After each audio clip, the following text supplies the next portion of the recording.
Now can you hear me? Yeah, can everyone in the back hear me? Is it okay? All right. All right.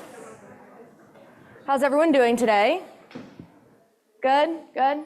Okay, so as you can tell, one, they asked me to do this. That's why I'm approaching you. So this is our lovely camera crew. So they're gonna be here for just kind of part of today.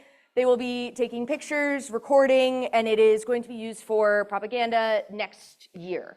So it's basically, they're trying to advertise like, what does OSU really look like in our classroom, in our wonderful Evans Lab classroom, and hopefully they don't go outside this classroom, because we all know how we feel about Evans. All right, does anyone have any questions before we get started? No? All right, cool, we good?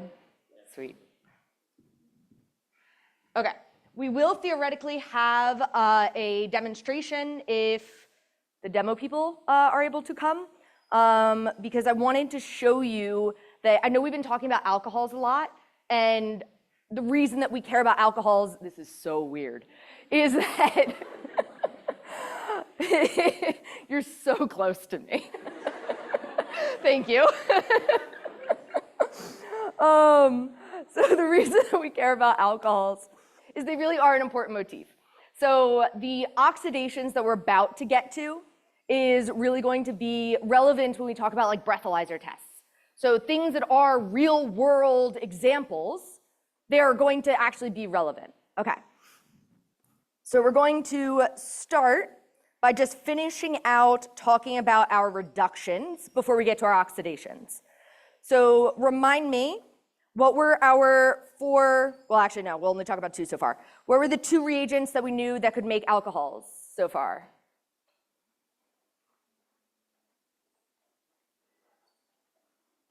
Oh, I hope my iPad works. There we go.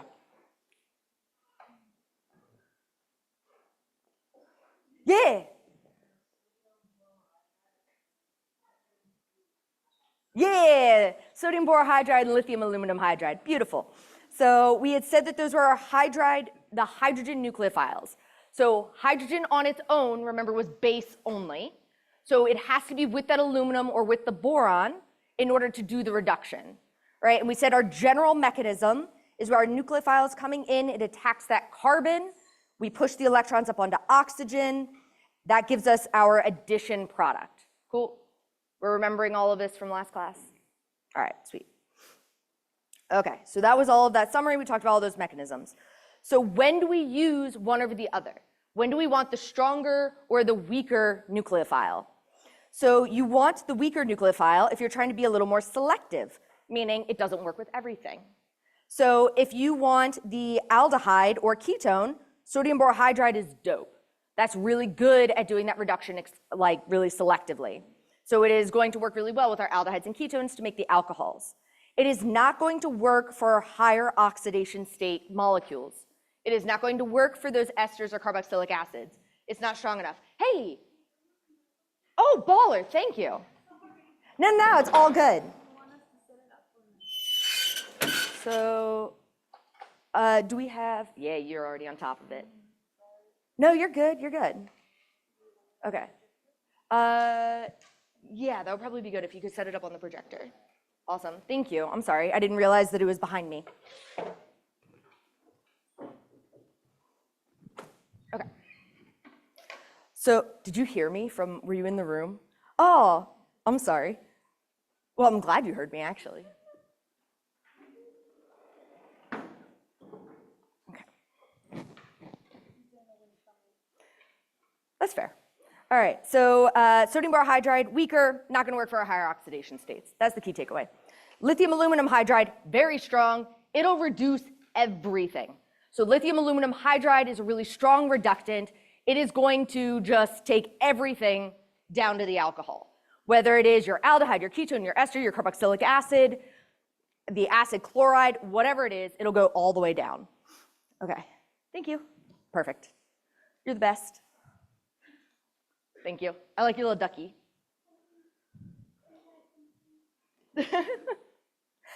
All right. When we get to our higher oxidation states, I want to point out this is where I differ from lab. So remember that I told you in lab, they were talking about how your lithium aluminum hydride and your sodium borohydride, how it counts as 4 equivalents of hydrogen, because technically, yes, there are 4. However, I want you to recognize that each time you add an oxygen onto that boron or the aluminum, that weakens the reagent. So I want you, for the sake of this class, to treat it as if it is 1 equivalent each time, right, for a more practical approach. So when you have your ester, because you need to add 2 hydrogens here, you need 2 equivalents of that lithium aluminum hydride. When you have your carboxylic acid, you're going to need to add 2 hydrogens. But wait, why did I say 3? Why do you think you need a 3rd equivalent? 2 of them are going to be adding it. Yeah. So, okay, so remember that we had said that OH, I love that you're seeing the hydrogen. That's beautiful that you're seeing that hydrogen atom there. That hydrogen, remember that comes from our acid workup. So we had said LAH was that strong base. So hint, hint, strong base. So it's not going to be able to protonate the alcohol. So we're going to have to use a second step to actually protonate that alcohol.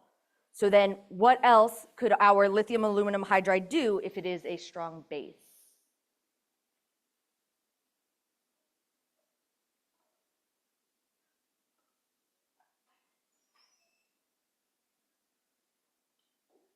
Okay, what functional group are we talking about? Carboxylic acid. What does it act as? An acid. So if lithium aluminum hydride is a base, what could happen? Yeah, they could react, right? Like your base could deprotonate your acid. So remember, when you have a strong base with your acid, you can't stop acid-base chemistry. It's going to happen first. It is fast, it is kinetically favored, it's what happens. So the first equivalent is actually going to be like a sacrificial equivalent.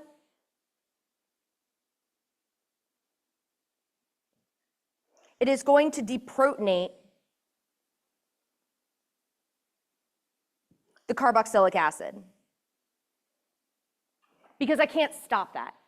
It is going to do the acid-base chemistry first, just like every reaction does the acid-base chemistry first. So that first equivalent is just, we can't get around it, it's going to do the deprotonation. So then I need 2 more beyond that in order to actually get those 2 hydrogens on that carbon. All right? So then for our acid chloride and our ester, we see that we didn't have an acidic proton, so we didn't have to worry about that. So for those, we can just do the 2 equivalents. One thing that's going to be really important, especially when you get to Orgo 2, is that our acid halide is going to be extremely reactive.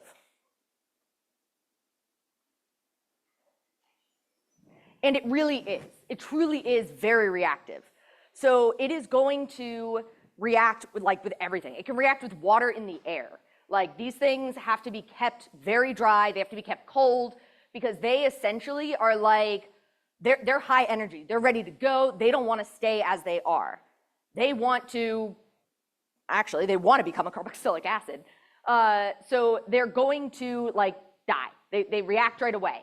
They become something more stable. So the sodium borohydride, even though it's a less reactive reagent, is going to be okay with our acid chloride because the acid chloride is so electrophilic, so reactive, that sodium borohydride now is good enough.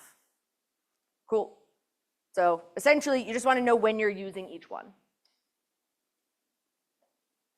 All right. Any questions about our hydride nucleophiles?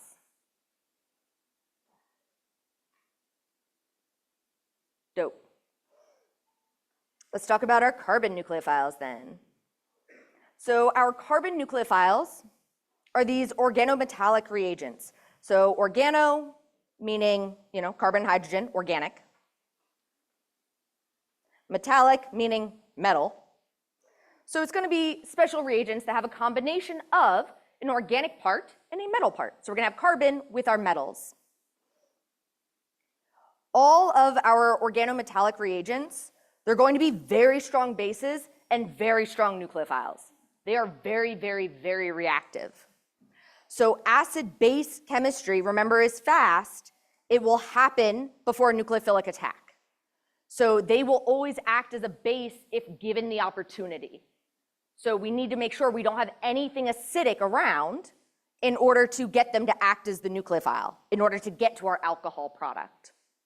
So we can make primary alcohols if you start from formaldehyde, but normally we're looking at our secondary and tertiary alcohols. That's normally where we're trying to go. So for our two reagents, we have our Grignard. Our Grignard is where you have the R group, magnesium, and some halogen.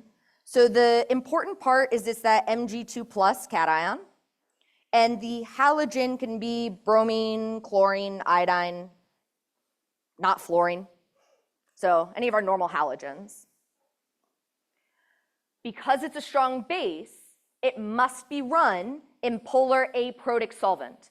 It must be run in a solvent that isn't going to just do acid-base chemistry. So we need it to be in that aprotic solvent.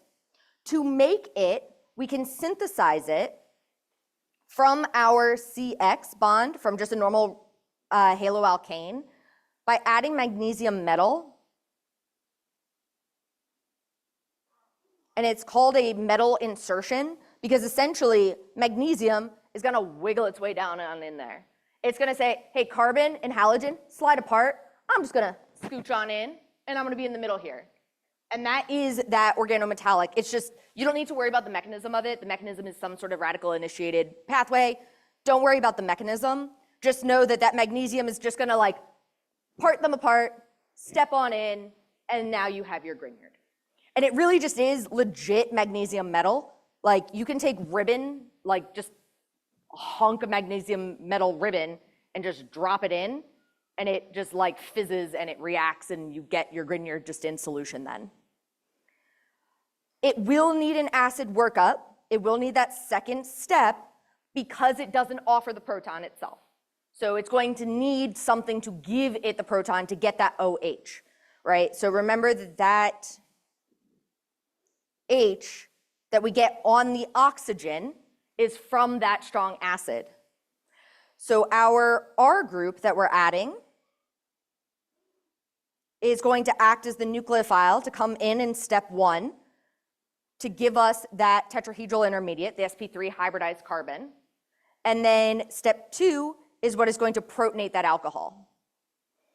We again can make it stronger with the addition of a Lewis acid, but the Grignards already are they're pretty good. Most people don't worry about that. It's not like the sodium borohydride where like it's so weak that the loose reduction became really common, where adding that cerium trichloride was pretty popular. Grignards, you can do it, you can make it stronger, but normally if you're using a Grignard, you're using it because you want it to be weaker. You're using it because you want it to be more selective. You want it to be picky. You want it to only react with certain starting materials, certain carbonyls. Our other organolithium is our alkyl lithium. So this is almost looking like a naked carbon anion. Like it's pretty darn close to a naked carbon anion. So it is that lithium carbon bond. It also must be in an aprotic solvent, or it could even be in a non-polar solvent. So this reagent, like some people will run it in hexane is an option. So it is like, if you're trying to be really extra careful, or depending on your relative solubility of your starting material, then you might want to use that hexane instead. So the lithium halogen exchange is how we're going to synthesize it. So unlike our Grignard, which is like, I'm going to just scooch on in here because the halogen stays put, our organolithium is made by, again, just adding lithium metal, and then it just swaps it out. So it's just, hey, halogen, peace out. I'm going to take your spot. That's what the lithium is doing, essentially. Then our acid workup has to come in the second step. So again, that R prime is the carbon nucleophile that is coming from the organolithium. The acid workup is what protonates our alcohol. So this is our stronger reducing agent. Cool. Any questions about that before we talk about the mechanism? No? Cool. All right. Our mechanisms are going to look just like the other one because we're doing that addition and then acid-base. So it's going to look very similar. So when we start out, we're going to start at our nucleophilic bond. We start at the carbon-magnesium bond because we're going to take those electrons with that carbon to attack our electrophilic site. We're attacking that delta positive carbon, our electrophilic site. Remember, carbon can't have more than 4 bonds, so we have to push the electrons up onto oxygen to do that addition. This is the product of step 1.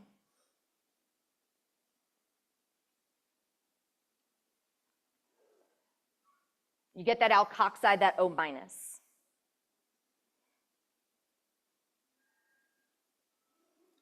So then step 2 is where we're just going to do our acid-base chemistry. So alkoxide is going to attack that either your HCl directly. Remember I said that I'm okay with you taking the shortcut in this class to attack that HCl directly because I gave you HCl. If you want to show the hydronium ion in a mechanism, I want you to show me that you know that water is taking it, doing that acid base to get to the hydronium. And that gets us our product. And then we have our inorganic byproducts of the magnesium ion and our water. Cool. So our organolithium reaction going to be exactly the same, right? So we're going to start at that carbon, stop scrolling around, that carbon bond between our ethyl and the lithium. I'm just using ethyl in this case, it's whatever your R group is, attacks that electrophilic carbon, and then we put the electrons up onto oxygen. We do that addition. It gives us our alkoxide product. That is the product of step 1. Then we can do our acid-base chemistry, protonate your alcohol to get your alcohol product.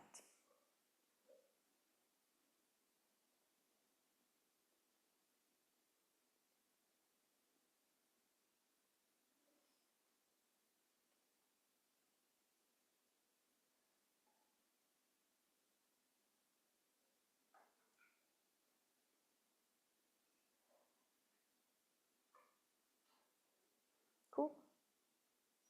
Any questions?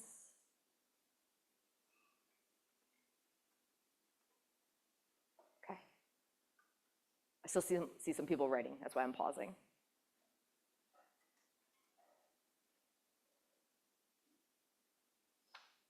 All right, sweet.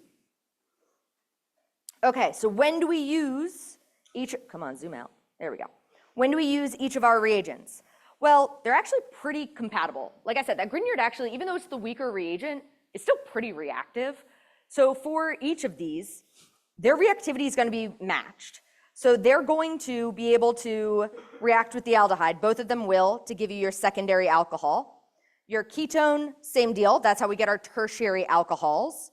The ester, we're going to do 2 equivalents. So it's going to do a substitution to replace that OR. That's going to be a leaving group so that you can get your 2 R primes, or in this case, I guess I'm using R double prime, added in so that the first one just replaces this to become that R double prime, and then the next one adds in as if it's a normal ketone. So then where these deviate is that, or they don't deviate from each other, but where they deviate from the hydride nucleophiles is that neither of them are able to reduce that carboxylate. So both of them will make the carboxylate. Both of them will do acid-base chemistry. So what they make is that carboxylate. That is what you see, is they just do acid-base.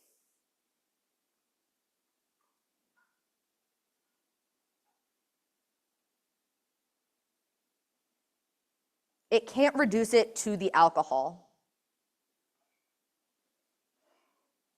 And Orgo 2 is going to tell you why. It's essentially you don't have anything in solution that's going to help activate that oxygen to make it more electrophilic.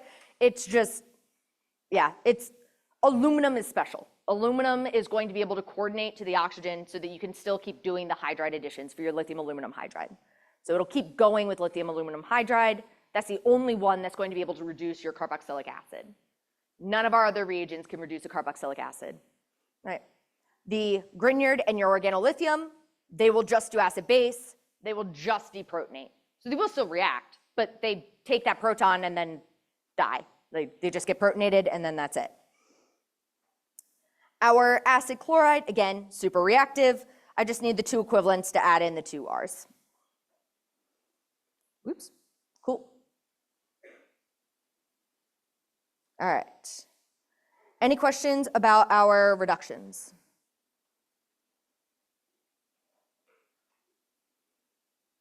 All right, so for our alcohol reactions, we have already talked about a lot of them. So we talked about our eliminations that we could do. And so we said that if you were starting with an O-, then that O- could be a leaving group. But for the most part, we turned our alcohol into a good leaving group. So we either did acid-base chemistry first, or we made our sulfonates. And that was the good way to do elimination from our alcohol starting materials, right?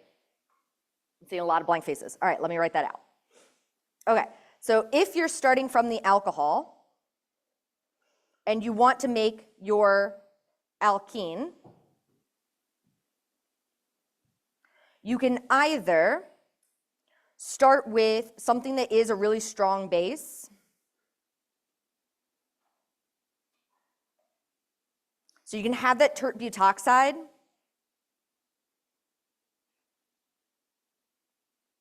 Because you start with the O-, so we can make O-.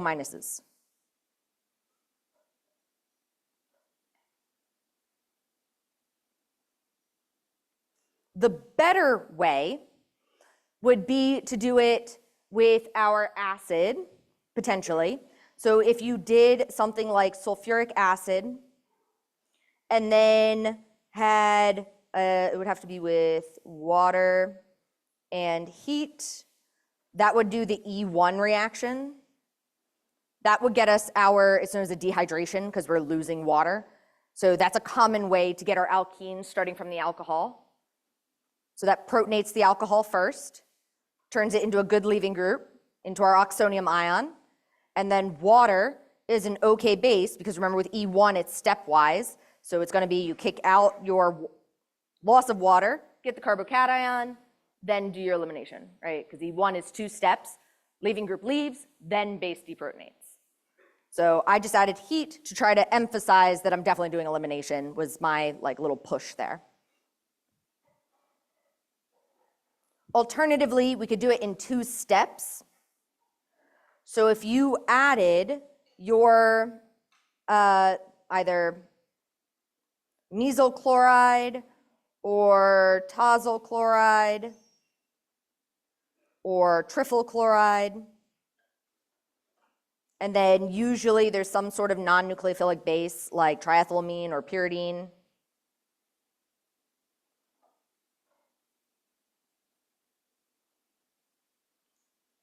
Pyridine is benzene but with nitrogen.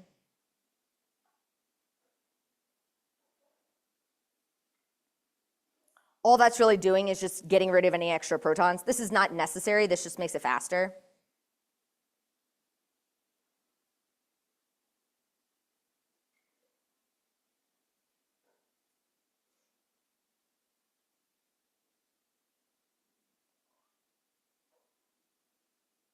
And then we would add some sort of strong base. So you could either add an excess of that triethylamine or pyridine, you could add excess of it to make it go faster. Or you could then just do like normal sodium hydroxide or whatever is your base of choice.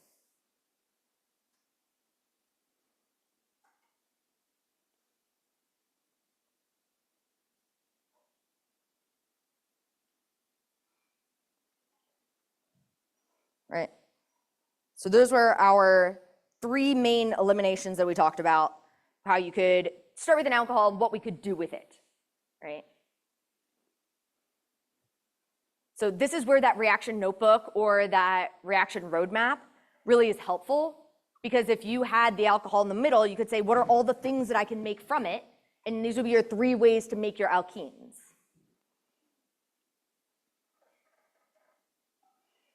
So now we're also going to have an alkoxide synthesis that's going to be really emphasized in chapter 9, because that's where we're going to talk about making ethers, and that's where the alkoxides really are predominating. So we'll talk about that in a little bit.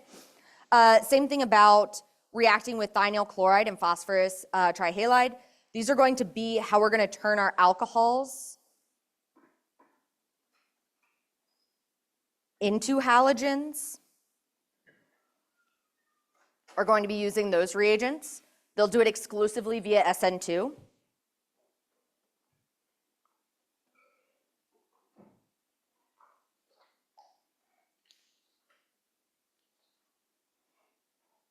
And where we're going to start is actually at the bottom of the list, which is the oxidations.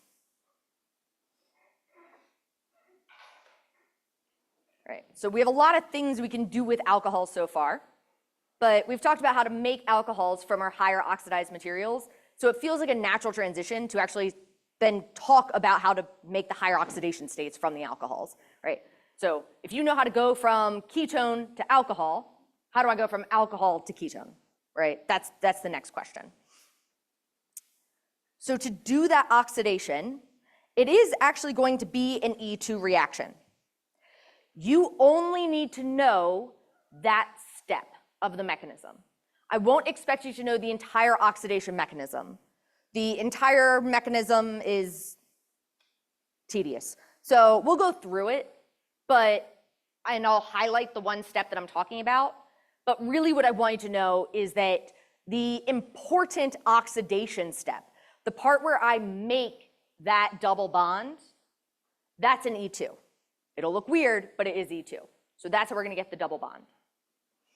It's going to look weird because it will be an alpha elimination. So E2 we normally say is what kind of elimination? Beta, right? The one next door.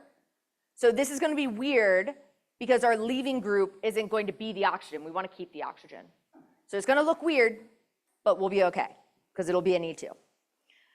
You do not need to know about the addition of water or sodium hydroxide. Like I said, that's an Orgo 2 problem. You will learn it. We'll talk about it briefly, but yeah, don't worry about that for now.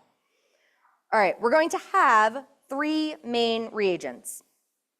There are 3 strong oxidants. There are a lot more, and to be honest, these aren't even really like the modern reagents. These are kind of historical reagents, but they're tried and true. They do still really work, and especially potassium permanganate, like this is one that's really commonly used, and what I'm going to demonstrate is the chromic acid. So that's what you're going to actually see react and see how that one is used in the breathalyzer tests and how it's kind of like that key aspect of it to see how it tells you what kind of alcohols you have. So potassium permanganate, this is our strongest. It is very, very rigorous. So the way I like to think about it is that it has like a lot of oxygen, so it's going to be really strong. It's going to be good at adding oxygens, as many oxygens as possible. We will need an acid workup, and it is going to oxidize the whole way to carboxylic acids. It doesn't know how to stop. It wants carbon to take as many oxygens as it possibly can, and it will just keep forcing it until carbon is like, okay, I have enough, seriously stop. That's the carboxylic acid point. So potassium permanganate is going to go the whole way to the carboxylic acid. We do need to watch out though, because it will react with alkenes, alkynes, and benzylic positions. It is super reactive. It is very strong. So it really, it's aggressive. It will react with a lot of different things. Our weakest, so that was our strongest option, was the potassium permanganate. Our weakest is going to be PCC. It's pyridinium chlorochromate, and I will expect you to know that it is made up of the combination of our chromium oxide, hydrochloric acid, and pyridine. So that PY is that pyridine.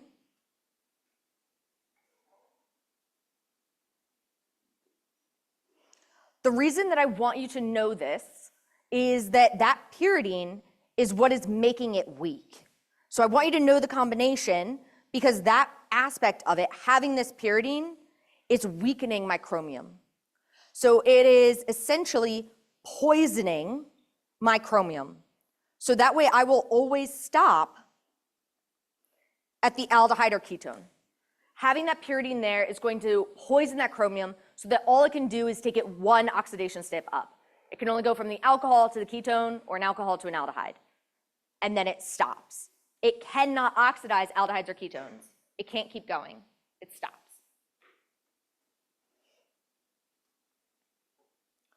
Chromic acid is what is formed by having no pyridine. So this is the normal oxidant. So this is kind of our medium option. It's in the middle. And the active oxidant is chromic acid. There are many different ways to make chromic acid. Our common way that we're going to talk about is what's known as the Jones reagent. So again, you would pick whichever one's your favorite. I like to pick that one as my favorite because then I'm like, all right, I know it's the CrO3. I see strong acid. And then the difference really just is that water versus pyridine. So if you have that OH, then it can be stronger. Having that oxygen there makes it a little bit stronger, whereas having the pyridine there makes it weaker.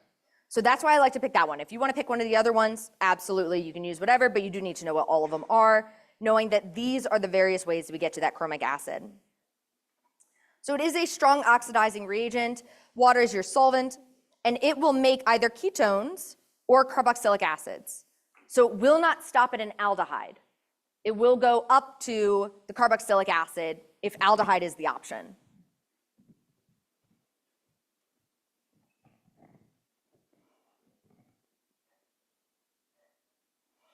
All right, so when we look at this laid out, we're looking at, in general, our oxidation going up from a primary alcohol up to the carboxylic acid. If you want to go all the way from an alcohol to a carboxylic acid, you would need to use either that Jones reagent, which again, you need to know the combination, but for the sake of space, I'm just abbreviating it as Jones, or potassium permanganate.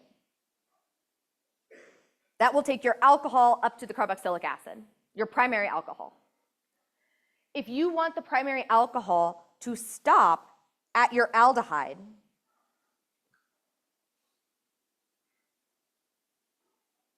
then you need to use PCC, that pyridinium chlorochromate. That is the only reagent that can stop at the aldehyde. So if you want to then take it into the carboxylic acid, Jones and potassium permanganate can oxidize your aldehyde up to the carboxylic acid. Because essentially that's what they do, is they turn the alcohol into the aldehyde. They don't stop here, they keep going all the way. Your secondary alcohol will stop at the ketone with both PCC and Jones.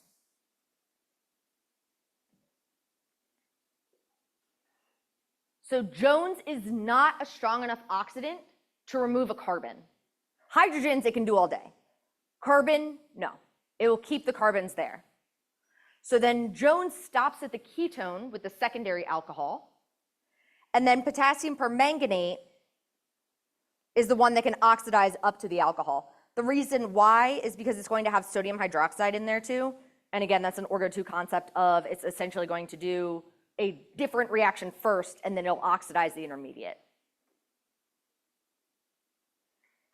We will not be able to oxidize a tertiary alcohol with any of these reagents.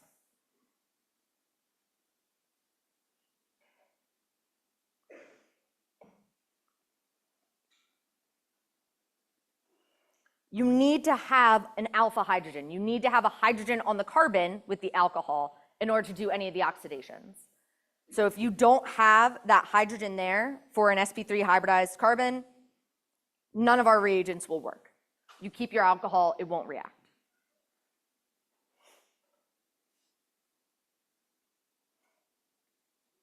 What time is it?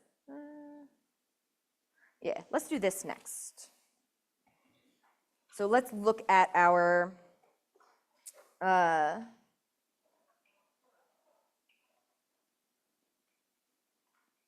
demo.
How about now?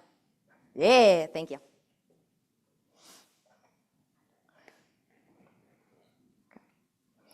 All right.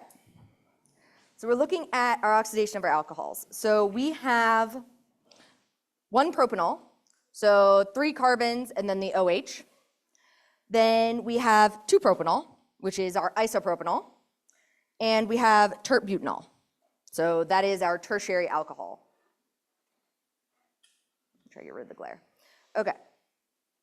So when we add this, for our primary alcohol,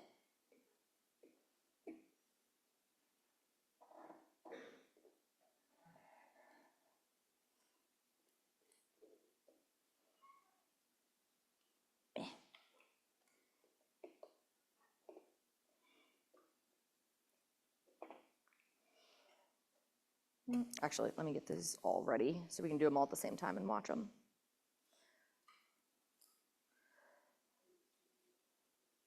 So in these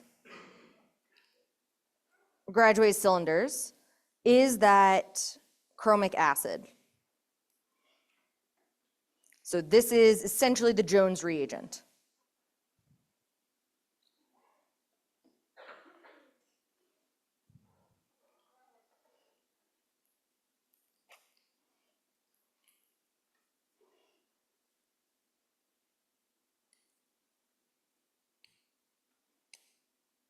Wow, they were really good at sticking this in there.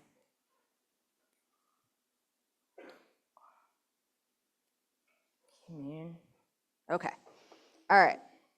So I'm gonna try to add all 3 at the same time so that we can try to see the relative reaction rate along with this. All right, so it's not instantaneous. It will take about a minute. So just to hedge your expectations that like, it's not a like pour, bang, but it is, yeah. All right, so we got our primary, we got our secondary, and our tertiary. Do a little mixing.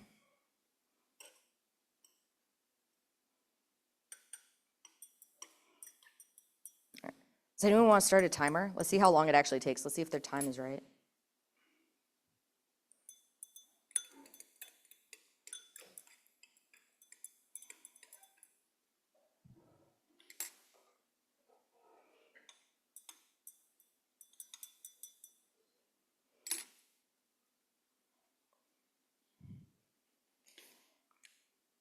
Ooh, that's worse. Nope, just kidding.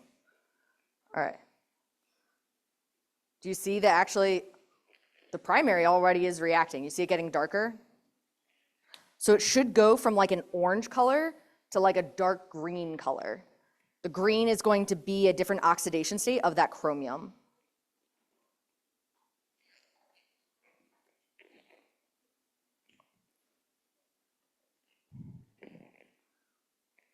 How much time has passed? Does anyone know? 48 seconds? Awesome.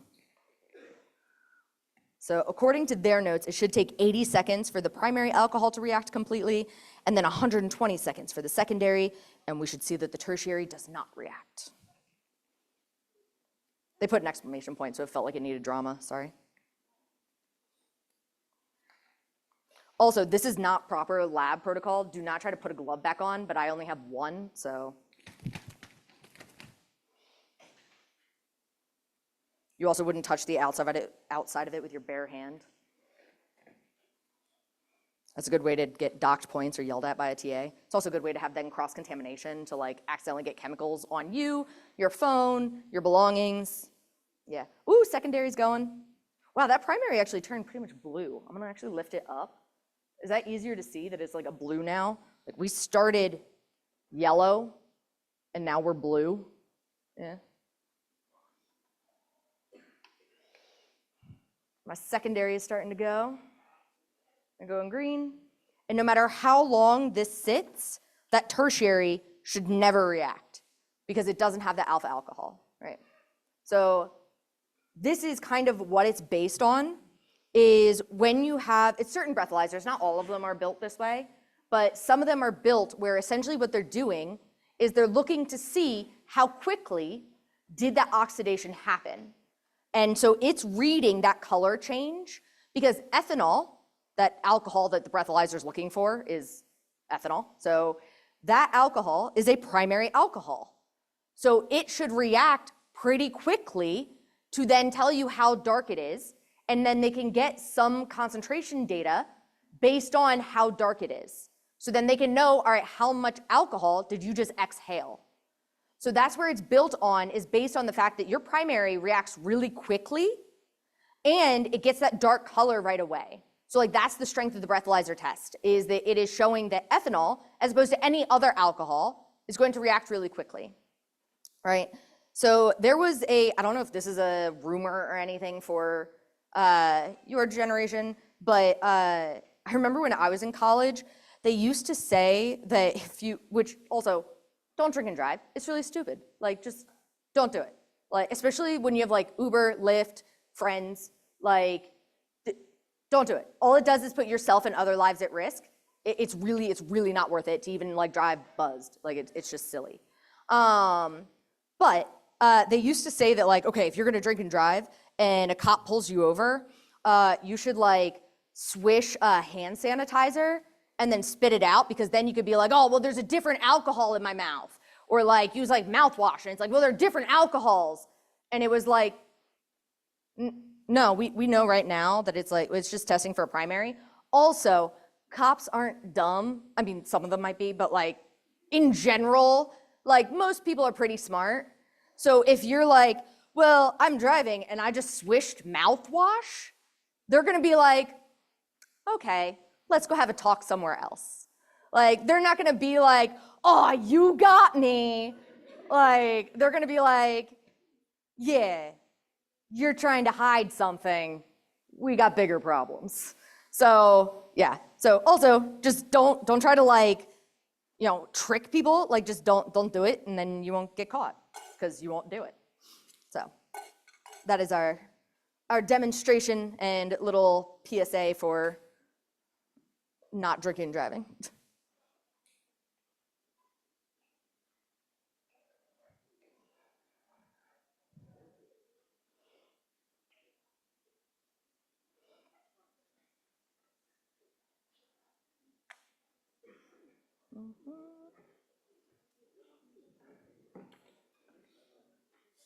How long did the second one take? Did anyone keep the timer? It was like 3 minutes? Yeah. Oh, I don't know which one's me anymore. Let's just share screen.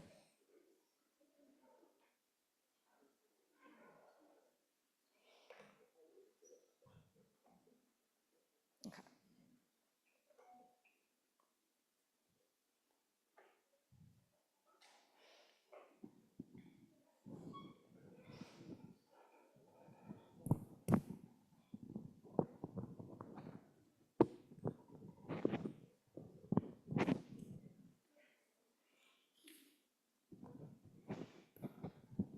All right. So let's talk about the mechanism of what we were doing.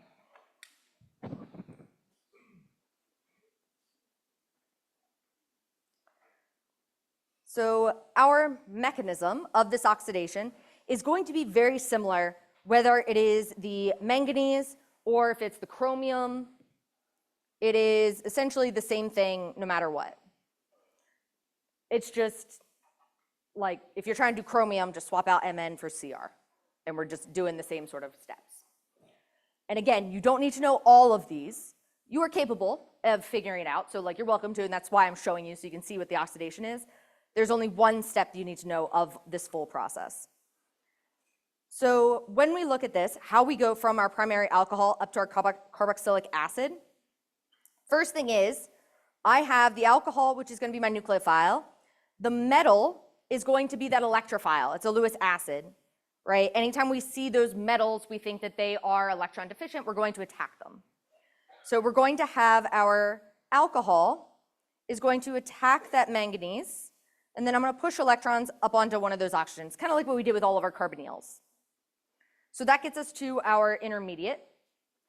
So then hydroxide is going to deprotonate that alcohol, and it's going to shuttle the proton over to one of the oxygens on the manganese.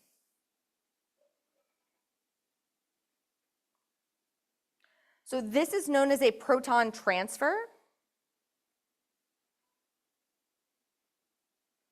which is essentially just acid-base because you're transferring a proton. So it's Bronsted acid-base is that you have donated a proton, you moved it from one place to another.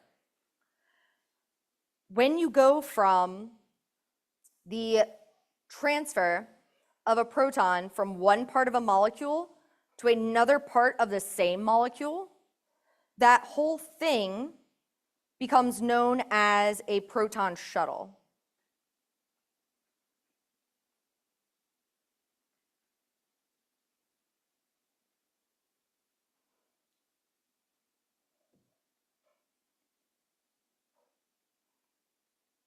So a proton shuttle is an intermolecular,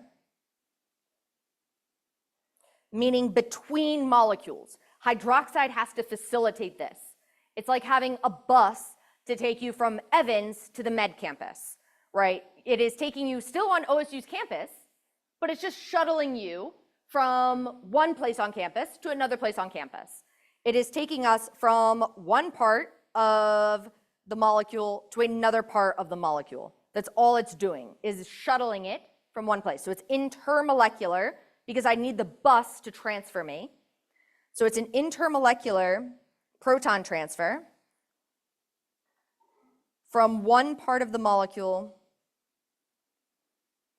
of a molecule to another part of the same molecule.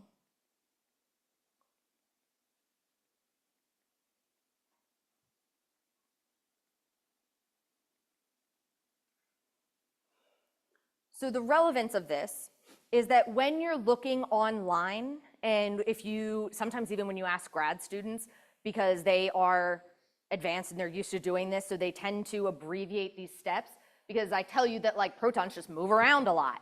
Like these steps tend to get abbreviated for ease of just writing. So these are steps that usually get abbreviated when you're looking online or talking to certain TAs that don't realize that maybe you're like, where's the hydrogen going? In which case, I will also say, if they do something, and even if I do something, because I also take these shortcuts, if I do something and you're like, what happened there? I will draw it out for you. So ask that question of like, how did that hydrogen move? Like, how did you get the hydrogen from there to there? And then we can draw out that proton transfer. So it is just acid base to take it off of one part, and then acid base to put it onto the other. Right? So that's just a proton shuttle. These are the steps that normally get abbreviated because you're just moving hydrogens around, trying to make it easier to get to the reactive part. So our key step is here. This is the mechanistic step that you need to know. This is the E2 step. So what's going to happen is this is my alpha carbon, right? It's the carbon that has the oxygen. This was originally my alcohol. This, the manganese, is now my leaving group.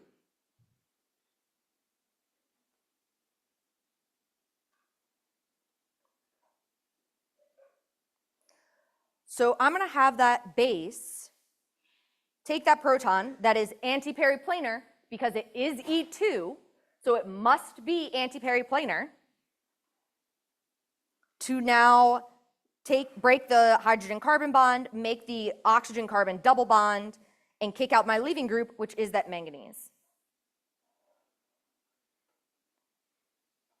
So it is E2. It is still alpha, or the antiperiplanar. It's just a little weird because my leaving group is on the oxygen, and so I'm taking the hydrogen on what is technically an alpha carbon because of how we use our alpha, beta, gamma, delta description is relative to that original oxygen, but it is still on the other atom than what contains the leaving group, right? So if I abbreviate this, like what we're doing is, if I just make this MN brackets, which by the way, this is also a common way that you will see your metals get abbreviated, where it's basically saying, I know that it's a reactive metal. I don't really care what all's attached to it. It's just the metal that is important. So this is a common way that you'll see it be abbreviated, is just like the business end is the manganese, and then I put it in brackets to just be like, yeah, it's got stuff on it, but like I don't really care what the stuff is. So it's that OH is taking that hydrogen. We're doing the antiperiplanar elimination. So those are those same arrows that we're seeing there. To do that E2 to get our aldehyde. So this is the same key step. Whether you're Jones, whether you're potassium permanganate, whether you're PCC, they all do this. They all do this step. They're all capable of doing this elimination. That's how you get into your aldehyde. That's how you get into your ketone.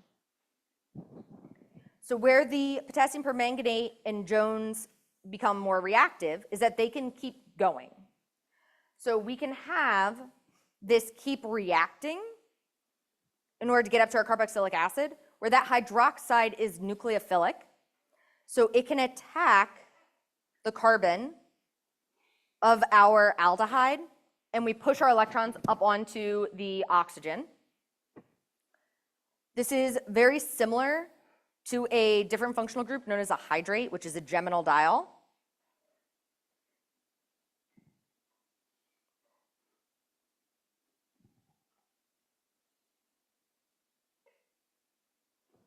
Which gets abbreviated gem diol. So geminal just means that it's a 1,1 diol, meaning that there are two alcohols attached to the same carbon. These are highly unstable, but they can be intermediates to get to a final product. They're not going to be your final product, but you can make it in a synthesis.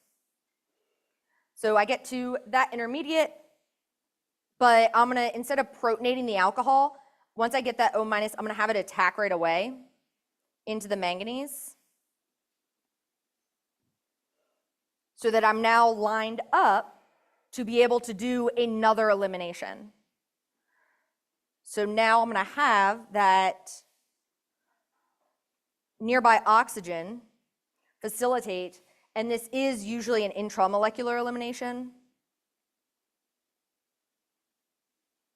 Meaning intra meaning within.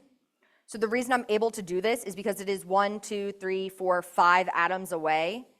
So it is if you're able to make like a 5-membered ring or a 6-membered ring, then you can easily do intramolecular reactions. It's essentially like, yeah, I can reach. But if you're trying to do anything smaller or larger, then it's really rare. So it's just because, one, I have manganese. Manganese makes things special. And also, I am 5 atoms away. That's what's facilitating this intramolecular elimination. Right? So then the last thing is just see with chromium, no, come back. With chromium, we do exactly the same thing, but the difference is that with our chromic acid, we don't have our hydroxide, we have water. But it does exactly the same base, or the same steps. It's just important that it's acidic conditions, so water is your base. Cool. All right, have a wonderful day. Thank you for your tolerance of the research crew and everybody. And and if you are under the age of 18, please, I'm gonna have to send you a form that you need to sign to say if you consent to have your likeness released or whatever. Okay, thank you. Hey, what's up? Yeah.